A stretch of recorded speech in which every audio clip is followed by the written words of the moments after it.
cattle dog, submit to me, short to me. Hey guys, happy Friday to you. Submit to me, you darn cattle dog, you submit to me. All right, free, good boy. Please. All right, that was just me playing around with Captain. The alpha roll is what it's called, the alpha roll. My gosh, not a week goes by that I don't either read something about the alpha roll or hear something about it or get asked questions about it.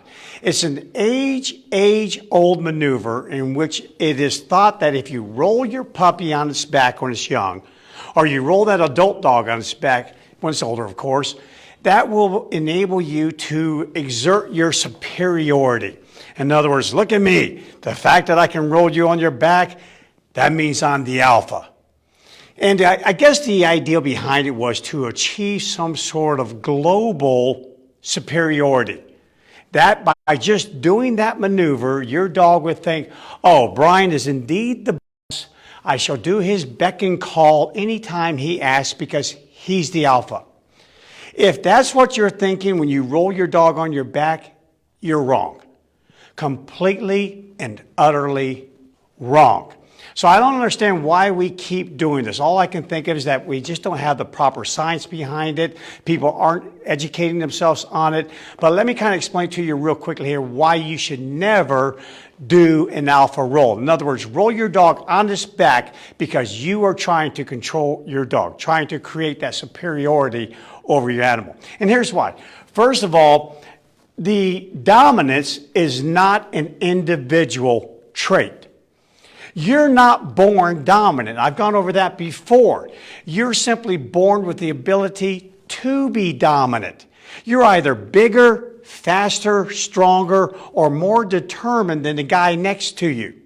So you have the ability, if it's asked by your job or asked as a situation, to be dominant, to control that other individual. So it's not an individual trait, rather, it's an asymmetrical and dynamic relationship. Listen to that. Asymmetrical and dynamic relationship that varies from time and the context in which it's found. Meaning when the role is, if it ever occurs, it's a situation in which one animal forces another animal to the ground. I've shown videos in the past of the mother wolf with her 18-month-old daughter, in which her daughter now emerging into what's called a principle of resemblance type relationship with the mother immediately pinned her to the ground when her daughter pushed her, but that was only after everything else failed. I stared at you, I took a strong stance, my tail was straight up, I showed my teeth, I growled, I gave you every warning I could to avoid this situation, but you chose to push it. So when that happens, when an animal rolls an animal, it is a maneuver in which they're trying to immediately use to prevent or disrupt the escalation of further aggression. That's what it's used for. Let me kind of show you an example here with some wolves. Hey, so I'm just going to change my screen over real quick. Come on, technology, work for me. And here we go. So again, this is a wolf who's digging around in the snow. Obviously, he's found something very desirable, wants to have this. But another wolf comes onto the scene, wants it more. Again, this wolf who shows up is bigger, stronger, faster, and more determined. And watch what happens here as this escalates. Say, what do you got, friend? What's in the snow? I think I want it. Yep, I really want it. And so immediately, this wolf takes over and rolls this other wolf. Now, this wolf may not even be the alpha of the pack. So again, why it's even called the alpha roll, I don't understand. This could be any wolf, any wolf. So again, as you see here, let's roll it back in just slow motion here. This wolf who shows up actually in this pack could be wolf number 6, wolf number 7. I don't know. No one knows. This was just filmed and the relationship was not caught. But right here it explodes and we have the roll occurring. And as you see how it really quickly de-escalates in a real hurry. It immediately solves the situation. This wolf here says, Uncle, I want up. And this wolf says, here, I'll let you up in just a second, as soon as you calm down. So that's what the alpha role is really about. It's not about achieving global dominance. Those roles could have switched immediately. When it comes to competitive aggression, it depends upon the item. How valuable is it? How valuable is that food source? So when we alpha role an animal, if your goal is to achieve a global, hey, I'm the king, you would be my follower, and this is going to solve all of your problems going forward, again, you're wrong. You're wrong. It will not create a better come to me when I call you. It will not create a better sit, a better down, better obedience, or a better relationship. As a matter of fact, what it can do is it can create fear. It can morph quickly into self-defense. When animals are on their back, they really need to understand and completely and utterly understand, why am I on my back? And they kind of get it from a cause and effect standpoint. If they try to attack you, or they fight you over an object, they fight you over food, and they end up on their back, they really get it. They get that instinctively. But what they don't get is you just walking up to them haphazardly saying, hey, Fido, come here, and boom, pinning them to the ground. They don't get that.